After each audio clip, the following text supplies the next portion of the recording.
interest income, and most specifically what we're interested in here is taxable interest, and when it is that the taxpayer is going to have to pay taxes on that interest. Generally, they're going to need to report taxable interest from any Form 1099 or Schedule K-1 that they get. Now, there's a lot of different sources of taxable interest income that we're going to have as a taxpayer, and among these are bank, savings and loan, or credit union accounts, certificates of deposit, U.S. Treasury bills, notes, and bonds, loans made to others, gifts of more than $10 for opening a financial account, or $20 if the account is more than $5,000. Interest received on tax refunds and U.S. savings bond interest are all going to generate that interest income, that taxable interest income for us. Now, we also have the situation where we need to look at what is called the original issue discount. Now, the original issue discount is also a form of interest, and taxpayers are going to need to include a portion of this discount as income as it accrues over the term of their debt instrument, even if they're not actually receiving any payments. Now, let me talk about what this is. What this is a situation where you make an investment and you pay $900 today, and you're going to get $1,000 at some point in the future.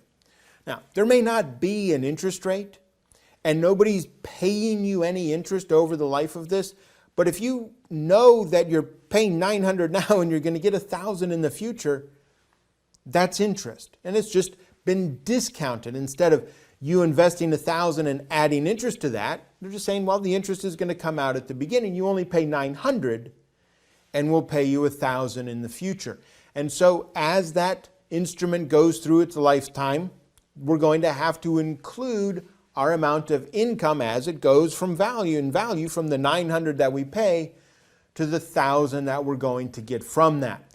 Now, that's just a matter of recognizing what is this unstated interest in the instrument as the interest that it actually is. Now, there are some exceptions to reporting this original issue discount. These rules that we're talking about here in terms of having to recognize it don't apply in a number of situations. Tax-exempt obligations, we don't have to worry about it.